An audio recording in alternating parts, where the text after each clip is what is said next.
I'm standing in a museum that used to be a church. In 1887, Pastor Henry and his wife Grace planted this church in a one-room schoolhouse just down the road. And in 1888, they were able to build this building.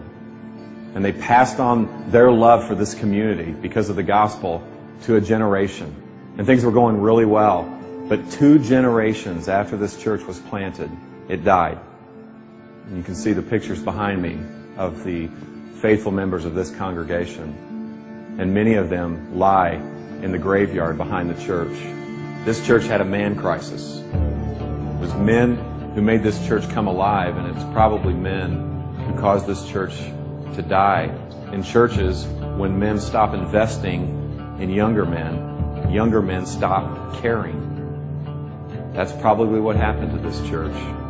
And that's definitely what's happening in our churches. Older gentlemen do not know how to finish well. They don't know how to invest. And so middle-aged men don't know how to stay married. They don't know how to stay connected to the hearts of their children. And so younger men don't even want to be men. And so younger men are prolonging their adolescence. And they're doing this residentially. Guys in their 20s and early 30s, a third of them live with their parents. That's a 100% increase in the last 20 years. They're doing it professionally. Men 18 to 42 will change jobs 11 times. They're doing it recreationally. The average age of a video game user is 35 years old. And so when these men finally stop fondling the controller, they fondle themselves. Every second of every day, $3,000 is spent on pornography. Every second. We need better men, which means we need better pastors. We need pastors who are not boys, but are men. Pastors who are not trying to prolong their adolescence, but pastors who are trying to be the men that God has called them to be. They are qualified men in their character. They are called men to serve God's church. They are determined men. They are dependent men. They are tough men. They're able to take a punch. They're able to handle circumstances. They're tender men. They're able to love their wives and love their kids and to teach their church to love their community. Tragically, the last time the gospel was preached from this pulpit to this church was 1957. 3,000 to 4,000 churches this year will close just like this church. Why?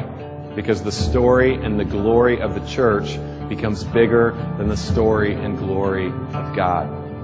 See, the men and women who planted this church, they actually believed this stuff. They actually believed that Jesus lived a perfect life, that He died a brutal death, and that He rose again, triumphing over sin and death. They believed it. And because they believed it happened, they believed it had implications on their life, that their sin could be forgiven, that they could have a new identity, and that they could be sent on mission with this God who is on mission. But the reality is most Christians are not on mission. A recent poll said that 60% of all Christians felt no obligation whatsoever to share their faith.